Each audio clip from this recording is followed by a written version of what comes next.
Salut à tous, bienvenue sur ma chaîne. Alors je vais vous faire cette petite vidéo parce que j'ai discuté récemment avec un coach qui parlait justement de comment en fait positionner sa main à l'intérieur des kettlebells. Et après avoir échangé, en fait, on l'avait quand même induit en erreur sur quelques points.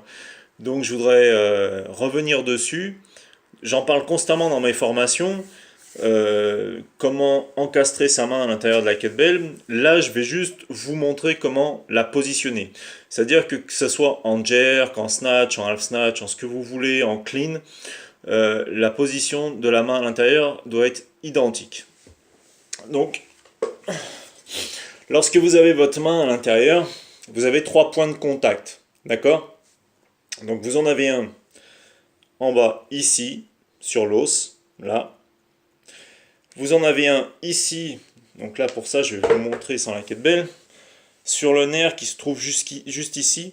Donc c'est cette zone là que les débutants au début ils ont un peu de mal parce que effectivement ça crée un petit peu des douleurs le temps que le nerf en fait se renforce. Au début on a un petit peu une paralysie entre guillemets des deux petits doigts ici, hein.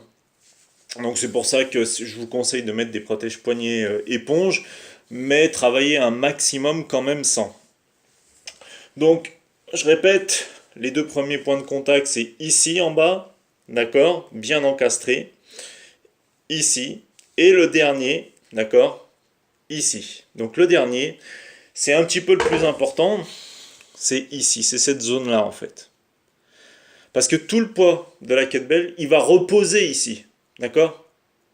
Attention, c'est très important que le poids de la kettlebell ne repose pas ici.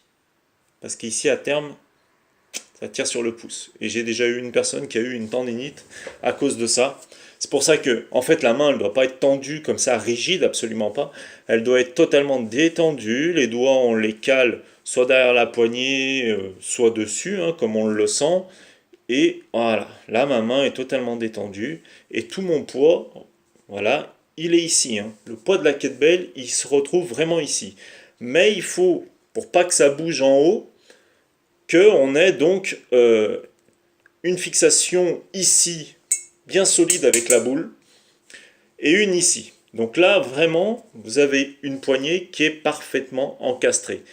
Et ça ne vous tire pas sur l'articulation. Alors, les choses à ne pas faire, justement, c'est de ne plus avoir ce contact-là, de se retrouver comme ceci.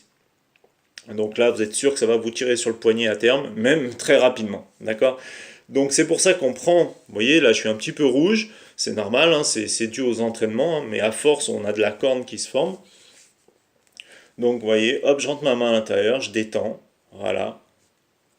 Le nerf ici, ici, et le poids, donc tout ici. Alors vous avez des fois des gens qui sont plus comme ceci, d'accord? Parce qu'ils sont plus dans l'angle, qui auront la main un peu plus en arrière. D'autres qui sont plus bas, donc vous verrez, ils sont un peu plus comme ceci. Le poids repose un peu plus sur le devant et est encastré parce qu'ils mettent leurs mains beaucoup plus bas. Mais encore une fois, là on croit que le pouce il est en tension, mais pas du tout, hein. Tout le poids il est ici, sur le bas. Donc les Girvik qui ont des années, presque 20 ans de pratique, ici souvent ils ont une grosse boule. Ici aussi, ici aussi. D'accord?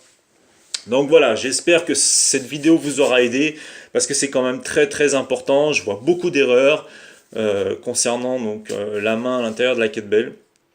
Si vous avez besoin de plus d'informations, n'hésitez pas à me contacter. Vous pouvez avoir plus d'infos sur mon site kettlebellsport.fr. Je vous invite à vous abonner à ma chaîne, à liker si vous avez aimé cette vidéo. Et puis je vous dis à la prochaine fois pour de nouveaux conseils. Merci, à plus.